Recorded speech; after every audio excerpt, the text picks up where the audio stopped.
Hello दोस्तों, स्वागत है आपका हमारे चैनल स्मार्ट एजुकेशन क्लासेस में। आज हम आपके लिए लाए हैं डीएलएड सेकंड सेमेस्टर जो प्रारंभिक शिक्षा के नवीन प्रयास। इसमें जो 11वां वीडियो है वो आज लेकर आए हैं, जिसमें है क्या, राष्ट्रीय पाठ्यचर्या की रूपरेखा 2009। और इसके पहले 10 इंपोर्टेंट वीडियो अपलोड किए जा चुके हैं हमारे चैनल पर। उनको देखना चाहते हैं तो आप वहाँ से एक बार प्लेलिस्ट में जाकर, लिंक डिस्क्रिप्शन में है, ज़रूर देखिएगा। और अभी अभी तक आपने हमारे चैनल को सब्सक्राइब नहीं किया है तो एक बार सब्सक्राइब नीचे रेड कलर से लिख के आ रहा होगा, वहाँ से कर लें और बेल आइकन पर प्रेस कर लें, जिससे आने वाले वीडियोज का अपडेट आपको मिलता रहे। तो चलिए देर ना करते हुए दोस्तों वीडियो को शुरू करते हैं। निवेदन है, वीडियो को लाइक जरूर करें। देखिए, शिक्षक शिक्षा हेतु राष्ट्रीय पाठ्यचर्या की रूपरेखा 2009। तो ये क्या थी, इसको समझ लेते हैं। देखिए, स्वतंत्रता के बाद भारत ने शिक्षा के क्षेत्र में उल्लेखनीय प्रगति की है, ठीक है ना। और साक्षरता दर, बुनियादी ढांचा और विद्यालय के वातावरण में निरंतर सुधार हो रहा है। निःशुल्क एवं अनिवार्य बाल शिक्षा अधिकार अधिनियम 2009 भारत की शैक्षिक आवश्यकताओं की पूर्ति की दशा में उठाया गया एक अत्यंत दूरगामी कदम है। इससे देश की शिक्षा व्यवस्था में आमूलचूल परिवर्तन अपेक्षित हैं। इसके लागू होने से हमारी शिक्षा व्यवस्था के समक्ष अनेक चुनौतियां भी उत्पन्न हुई हैं। इस परिस्थितियों में विद्यालयों में योग्य शिक्षकों की मांग अत्यधिक बढ़ा दी है। देखिए, इसमें क्या हुआ कि जो स्वतंत्रता के पश्चात हमारी राष्ट्र शिक्षा का जो स्तर था वो काफ़ी ऊपर उठ चुका था 2009 तक, ठीक है ना। और जो निःशुल्क एवं अनिवार्य शिक्षा थी, जिसे बाल शिक्षा अधिकार अधिनियम क्या कहते हैं, 2009। तो इसने क्या है कि जो शिक्षकों की डिमांड बढ़ा दी थी, अर्थात शिक्षकों की अत्यधिक आवश्यकता हो गई थी। वो भी कैसे शिक्षक, जो योग्य शिक्षक हों, ठीक है ना। और जो शिक्षा व्यवस्था थी वो बहुत तेजी से बदल रही थी, ठीक है ना। तो विद्यालयों में क्या हुआ कि योग्य शिक्षकों की मांग बढ़ चुकी थी। आगे देखिए, इसका मुख्य उद्देश्य योग्य पेशेवर और मानवीय मूल्यों से युक्त शिक्षकों को तैयार करना है।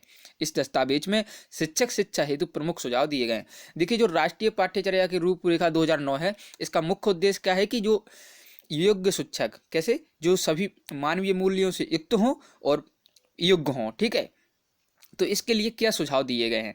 देखिए, प्रशिक्षण के दौरान प्रशिक्षुओं को सूचना एवं संप्रेषण तकनीक की सैद्धांतिक एवं प्रयोगात्मक जानकारी दिया जाना चाहिए। इससे वे भविष्य में अपने ज्ञान को अद्यतन रख सकेंगे।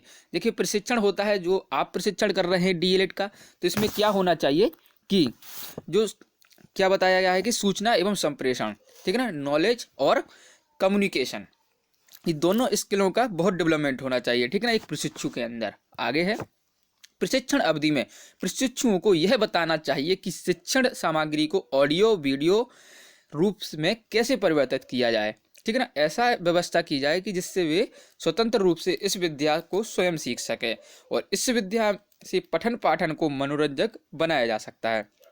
अर्थात कह सकते हैं कि प्रशिक्षण के दौरान प्रशिक्षुओं को यह बताना चाहिए कि आप किसी भी वस्तु को ऑडियो और वीडियो, मतलब जो विजुअल भी हो और वॉइस दोनों में हो, मतलब आप अगर छोटा बड़ा भी बच्चों को पढ़ा रहे हैं तो आप उसको एक मनोरंजक तरीके से किस प्रकार पढ़ा सकते हैं, ठीक है ना, ये बताना सिखाया जाना चाहिए। आगे है, प्रशिक्षण पाठ्यक्रम में भाषा, गणित, सामाजिक विषय एवं विज्ञान विषयों के पाठ्यक्रम को भी शामिल किया जाना चाहिए, ठीक है ना, या किया जाए।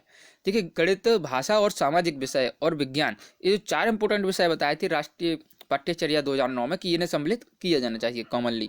चौथा है कि प्रशिक्षुओं के पाठ्यक्रम में बच्चों के मनोवैज्ञानिक विकास के आकलन से संबंधित क्या प्रशिक्षण सामग्री को समाहित करने की आवश्यकता है। क्या की आवश्यकता है, प्रशिक्षुओं के पाठ्यक्रम में बच्चों के मनोवैज्ञानिक विकास, जिससे बालकों की जो मानसिक विकास है वो हो सके और उसके आकलन से संबंधित प्रशिक्षण सामग्री, उनका विकास भी हो और साथ के साथ उसका आकलन भी हो, ऐसा पाठ्यक्रम में कुछ डालना चाहिए। आगे है, प्रशिक्षण के द्वारा इंटर्नशिप से संबंधित क्रियाकलापों को प्रायोगिक के रूप से किए जाने की आवश्यकता है। जो आपकी इंटर्नशिप होती है तो उसका एक ही उद्देश्य होता है दोस्तों कि आपको पहले ही क्या किया जाए, कि पहले ही ट्रेनिंग दी जाए कि आपको आगे विद्यालय में क्या करना है। वहाँ पर आप जाते हैं तो कई प्रकार के आपसे क्रियाकलाप किए जाते हैं, यानी कि रजिस्टर मेंटेनेंस, ठीक है ना, मिड डे मील जो योजना चलती है वो कैसा देखा जाता है, सब कुछ बताया जाता है। आगे है कि छठा है कि टीचिंग लर्निंग मटेरियल की स्थापना की जाए, ठीक है, जिसे कहते हैं, क्या कहते हैं दोस्तों, TLM, टीचिंग लर्निंग मटेरियल, इसकी व्यवस्था की जाए, जहाँ सेवारत एवं और सेवापूर्व शिक्षक बच्चों के शिक्षण के संदर्भ में व्यावहारिक प्रयोगात्मक कार्य करके अपना व्यावसायिक विकास कर सकें। ठीक है। टीचिंग लर्निंग मटेरियल बनाने का एक ही उद्देश्य होता है दोस्तों कि बच्चों को ईजिली सिखाया जाए। मान लीजिए आपने कोई टीचिंग लर्निंग मटेरियल बनाते हैं, ये ऐसा बनाए, कई प्रकार के टीचिंग लर्निंग मटेरियल होते हैं। सिंपली देखा जाता है कि आप बनाकर ले जाएंगे तो उससे क्या होता है कि बच्चों को कोई भी चीज़ सीखने में बहुत ही सुविधा होती है। ठीक है ना। गणित में ज़्यादातर ये टीचिंग लर्निंग मटेरियल सुविधाजनक होते हैं। आगे है 7वां कि प्रशिक्षण के दौरान प्रशिक्षुओं को अनौपचारिक प्रौढ़ शिक्षा विषयक प्रशिक्षण तकनीक पर प्रशिक्षित किया जाए। जो प्रशिक्षण के दौरान प्रशिक्षु होते हैं उन्हें इस प्रकार की शिक्षा दी जाती है कि अनौपचारिक जो घर के बाहर दी जाती है इस प्रकार की भी शिक्षा दी जाए। और प्रौढ़ शिक्षा, मान लीजिए आवश्यकता पड़ती है कि कभी एडल्ट यानी कि वयस्क लोगों को भी उन्हें पढ़ाना होता है तो इस प्रकार से प्रशिक्षित किया जाना चाहिए। आगे है 8वां कि 10+2 स्तर के बाद 4 या 5 वर्ष का प्रशिक्षण कोर्स होना चाहिए।